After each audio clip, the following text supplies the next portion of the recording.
3 દિવસથી ગુમ થયેલા મોટી અમરોલના આધેડની લાશ કૂવામાંથી મળી આવતા પંથકમાં ચકચાર મચી જવા પામી છે। છોટા ઉદેપુર જિલ્લાના જેતપુર પાવી તાલુકાના મોટી અમરોલ ગામે 3 દિવસથી ગુમ થયેલા એક આધેડની લાશ કૂવામાંથી મળી આવતા સમગ્ર પંથકમાં ચકચાર મચી જવા પામી છે। મળતી માહિતી મુજબ મોટી અમરોલ ગામના નાયકા પ્રવીણભાઈ બચુભાઈ ઉંમર 51 વર્ષ છેલ્લા 3 દિવસથી ઘરમાંથી ગુમ હતા।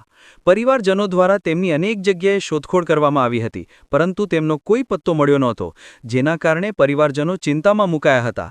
આ દરમિયાન મોટી અમરોલ ગામના એક કૂવામાં તેમની લાશ જોવા મળતા ગામમાં અફરાતફરી મચી ગઈ હતી।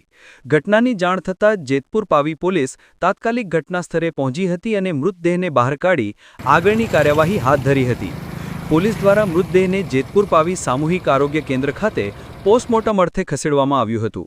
હાલ જેતપુર પાવી પોલીસે અકસ્માત મોતનો ગુનો નોંધી આગળની તપાસ હાથ ધરી છે।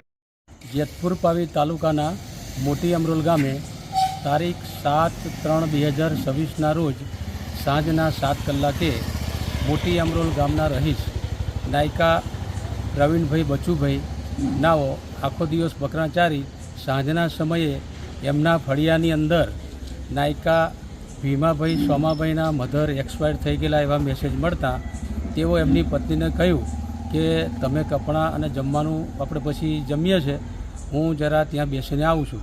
આમ કહીને આ પ્રવીણભાઈ નીકળી ગયેલા। શોધખોળ કરતાં સાંજે કંઈક બીજે બાજુમાં લગ્ન હતું, ત્યાં પણ તપાસ કરી, પણ સાંજે એ આવ્યા નહીં ઘરે। બીજા દિવસે અમને મેસેજ મળતા અમે એમની સાથે મુલાકાત કરી અને મુલાકાત દરમિયાન એમને બધે આજુબાજુ કૂવા ખેતરની અંદર શોધખોળ કરવાનું કરતાં 2 દિવસે એ લોકોએ શોધખોળ કરી।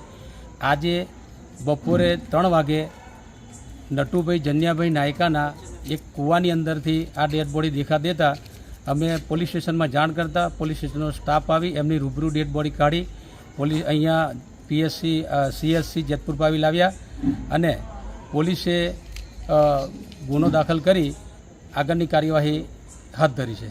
આપનું નામ? મારું નામ રોહિત કાંતિભાઈ વિઠ્ઠલભાઈ મોટી અમરોલ।